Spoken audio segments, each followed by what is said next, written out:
Hello everybody, I'm Dr. Amit Sarkar, Assistant Professor Biotechnology at the Nehru University, West Bengal, and this e-content on adaptive immune system is being prepared as part of third FIP organized by UGC-HRDC DAVV Indore, and I'm very much thankful to Professor Namrata Sharma, Director, UGC-HRDC DAVV Indore, and the entire coordinators team for their guidance and support to prepare this e-content. In this lesson, we'll be learning about the basic functional differences between B and T cell and also about their interaction for effective immune response. So far we have seen that two major type of cells, B and T lymphocytes, are there for adaptive or acquired immune system. And we have also seen that both of these cells are originating at bone marrow, but B cell is migrating at bone marrow itself, whereas T cell is migrating at the thymus. And in case of B cell, we have membrane-bound antigen receptor known as antibody, whereas T cell has T cell receptor. But this B cell, after leaving the bone marrow cell, having this glycoprotein molecule antibody, they are still naive B cell. That means they're yet to encounter any antigen or antigenic challenge. So now let's see what happens when they encounter any antigen. So when a naive B cell for the first time encounters any specific antigen, they bind to this antigen through their membrane-bound antibody, and they rapidly divides and differentiates into two different kinds of cells, known as memory B cell and plasma cell, also known as effector B cells. So B cell, naive B cell interacting with antigen and getting differentiated into two types of cell, memory B cell as well as plasma B cell. Now, if we focus onto these two types of cell and their characteristics, let's see the plasma B cell or effector B cell, they have a very short lifespan, and they also produces or release soluble antibody molecules, secretory antibody molecules. And these antibody molecules will then be reach to every part of the system through blood and lymph, and they will bind to this type of microorganism anywhere they are present and try to eliminate or neutralize them, or to make them susceptible for destruction by other cell types.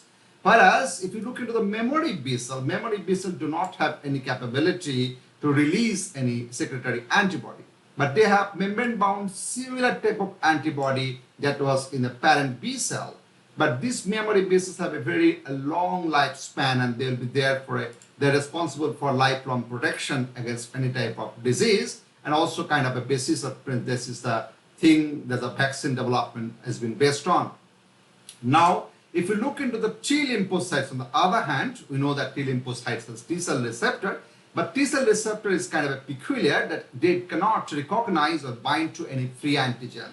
They only can bind to the antigen only when that will be complexed with another protein known as major histocompatibility complex molecule or MHC molecule.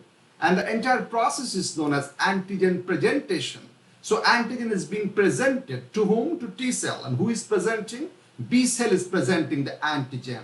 So B cell binding to the antigen through its membrane-bound antibody, internalizing it, processing it, and then presenting a small portion of it complexed with the MHC molecule to T cells.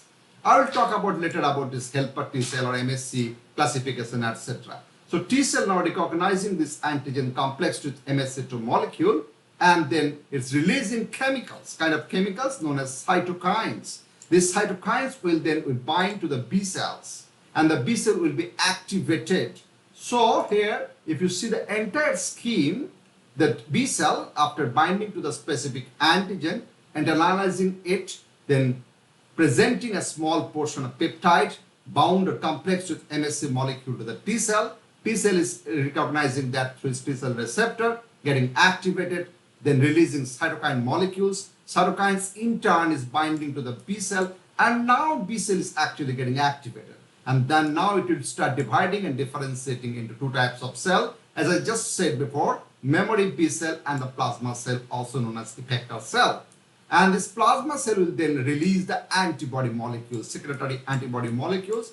And those secretory antibody molecules will then bind in turn the antigen or microorganism, similar type of antigen or microorganism from which it was originated earlier. Okay. On the other hand, memory B cell will be there for a long time, as I mentioned before. So this is the whole scheme of the lymphocytes and how the humoral immunity is working. with the help of interaction between B cells and the helper T cells, or specifically helper T cells. So that's all about this lesson, and I will be posting the links for questions and the home assignment in the comment section and below. And also I'll be scheduling a meeting through Google Meet for further discussion and also to answer if you have any questions, particularly about this particular session. So that's all for today. Thank you very much for listening, and I'll see you in the next class. Thank you.